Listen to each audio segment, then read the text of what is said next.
Le vaste noir. Chapitre 2. Les fragments du jour. Un drame terrible s'est produit dans une ville du pays tant j'évoque. Un soleil vert se serait levé le matin même, et partout sur les médias sociaux, ainsi que dans quelques rares journaux informant en direct les événements qui se seraient déroulés, évoquaient tous un phénomène encore jamais observé. Des personnes avaient la peau qui devenait un cristal d'un bleu scintillant, et partout dans la ville, les objets électroniques, radios, écrans de télévision ou encore lampes cessaient peu à peu de fonctionner. Les cas se multiplièrent jusqu'à atteindre la totalité des habitants et êtres vivants de la ville. Et c'est au zénith, lorsque le soleil vert était au plus haut dans le ciel, que les bruits et autres signes de vie cessèrent, car tous étaient morts. Même les animaux, même les nourrissons, y compris les machines les plus performantes, et dans les souterrains où les professions amenaient les individus à améliorer les métros, les égouts et autres structures, personne n'avait survécu. Un jour après, James Skylar s'était retrouvé dans un manoir dans une autre ville se situant elle-même sur un autre continent de la planète. Il avait regardé les informations dans ses appartements jusqu'à ce qu'un prêtre vienne le chercher. Il s'appelait Nix. Et ce dernier était venu conduire le héros au mi-visage jusque dans une salle où attendait le groupe de prêtres et Solaris, la vieille femme. Car c'est ainsi qu'elle s'était présentée à lui dans leur voyage pour atteindre ce lieu. Solaris prit la parole et expliqua à James Skylar que suite à leur fuite de la ville, l'heure était venue de l'éclairer quant au plan concernant la récupération de ses souvenirs.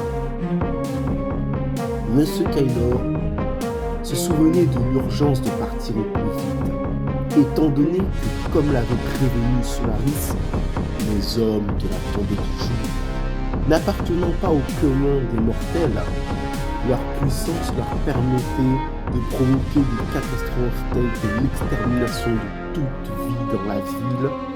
L'éveil de son âme avait eu lieu grâce au livre. Les hommes de la tombée du jour sont en vérité capables de percevoir les ondes Ixal, des vagues dans les dimensions supérieures de la réalité provoquées par l'éveil de son âme. Ils auraient ainsi pu repérer sa position exacte. Solaris lui expliqua donc que les ondes Ixal s'étaient propagées non pas sur la planète Terre, mais bien jusqu'aux plus lointaines régions de l'univers, et que sur leur passage, elles auraient réveillé des souvenirs si précieux à James Skylar, ceux qui lui feront retrouver son identité véritable, les fragments du jour. Il leur faudrait tout d'abord se rendre loin de la Terre, sur un astéroïde, voyageant aux confins de l'espace, car là se trouverait le premier souvenir et le plus sûr actuellement, car nul ne sait ce qui est arrivé aux autres. Car cela fait longtemps maintenant que Solaris traverse les âges et les a disposés aux quatre coins de l'univers. Solaris informa James Skylar que Nix serait le prêtre qui l'accompagnerait se rendre sur l'astéroïde. Pendant ce temps, elle et les autres resteraient sur Terre afin de mener des recherches sur l'emplacement des autres souvenirs. James Skylar n'en revenait pas. Il se rendrait là où nulle autre personne du commun des mortels n'a jamais pu se rendre. Plus loin encore que le système solaire. James Skylar fut conduit par Nix jusque dans les ruines d'un temple sur les côtes de l'océan ancien. Là, il arriva, lui et le prêtre, au centre d'un cercle entre 5 rochers qui sont encore aujourd'hui inexpliqués par la science. Nyx posa un genou à terre, ainsi qu'une main sur le sol du plateau antique. Ça y est, les pierres se mirent à briller, et le paysage autour de lui se mit à tourbillonner dans un cyclone de couleurs et de formes de plus en plus abstraites. Et c'est après un grand flash que les deux hommes se retrouvèrent sur une terre désolée, avec un ciel étoilé. Nyx et M. Kaylor étaient arrivés sur l'astéroïde avec les mêmes rochers disposés en cercle et qui venaient de s'éteindre à petit feu. Le prêtre lui parla d'une guerre ancienne où une espèce alien avait réussi à créer un passage vers la Terre où ils avaient rêvé d'un nouvel empire.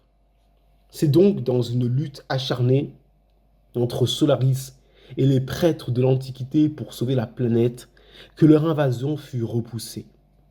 Mais échouant à conquérir la Terre, ces derniers étaient condamnés à s'éteindre car leurs ressources avaient été presque toutes consumées par leur industrie. Solaris, après leur disparition, se rendit dans leur monde et y cacha le souvenir tirant profit du passage qu'ils avaient ouvert pour le tenir hors de portée de danger comme les hommes de la tombée du jour. Nyx révéla également à James Kaylor que Solaris avait permis aux aliens de se réincarner en des humains et des animaux sur Terre afin de préserver les derniers représentants de leur espèce. James Kaylor demanda à Nyx pourquoi Solaris avait sauvé ces aliens qui voulaient du mal à la civilisation.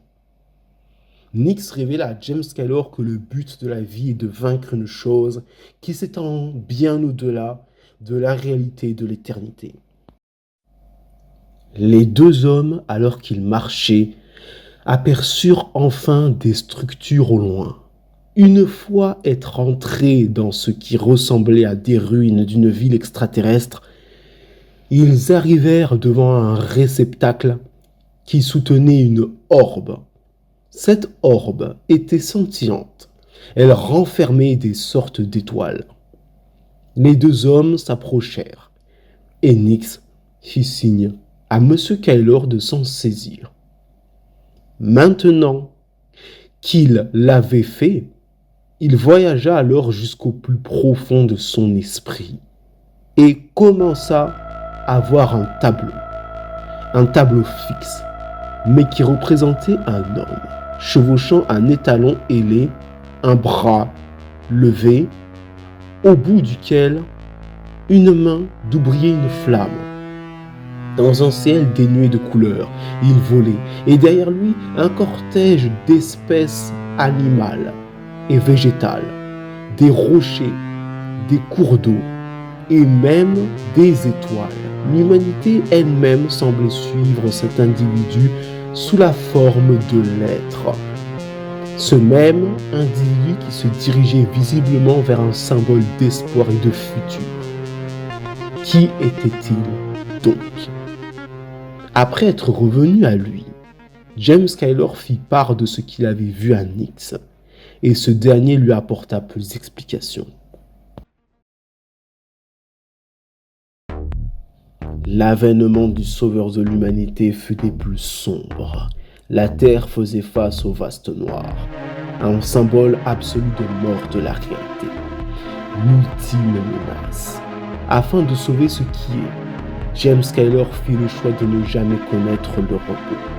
Afin que l'existence puisse perdurer, il la conduisit à l'aide du feu des armes, vers une autre réalité, tandis que l'univers s'éteignit. Aujourd'hui, James Kaylor est un voyageur qui traverse les réalités afin de veiller à ce que pareille horreur ne se reproduise. Il réalisa. Il était bien plus que ce qu'il pensait. Il croyait n'être qu'un amoureux de la vie, un homme qui souhaite faire toutes les expériences. Mais c'était encore loin de la vérité. James Kaylor se sentait bien. Il regarda son bras, car ce dernier s'était mis à crépiter. Et là, vit une lettre, un J. Nyx, lui, hocha de la tête. Oui, ce J te représente bien.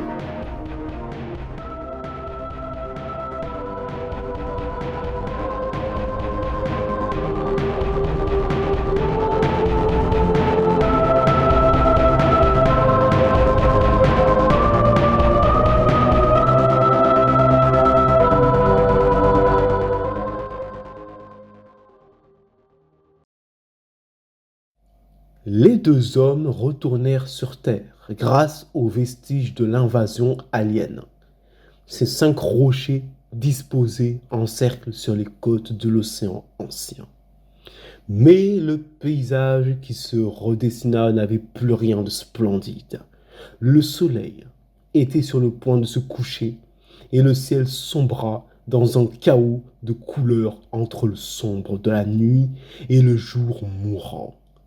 Lorsque James Taylor et Nix se retournèrent, ils virent avec terreur que 5 personnes les attendaient. C'étaient les hommes de la tombée du jour. Nix gronda. Alors vous êtes de véritables acharnés. Un des 5 malfaiteurs s'approcha et jubila. Vous n'avez aucune idée de l'étendue de notre savoir. Nous sommes bien plus éclairés que ce que vos médiocres estimations ont pu vous donner comme idée. James Taylor, alors c'était toi. Aujourd'hui, tu ne seras plus un héros, mais une victime de plus du chaos. Les 2 camps se firent face et James Taylor, courageusement, s'interposa entre eux et Nix, affirmant « C'est moi la cible. Je vois que vos estimations à vous sont tout aussi peu sérieuses.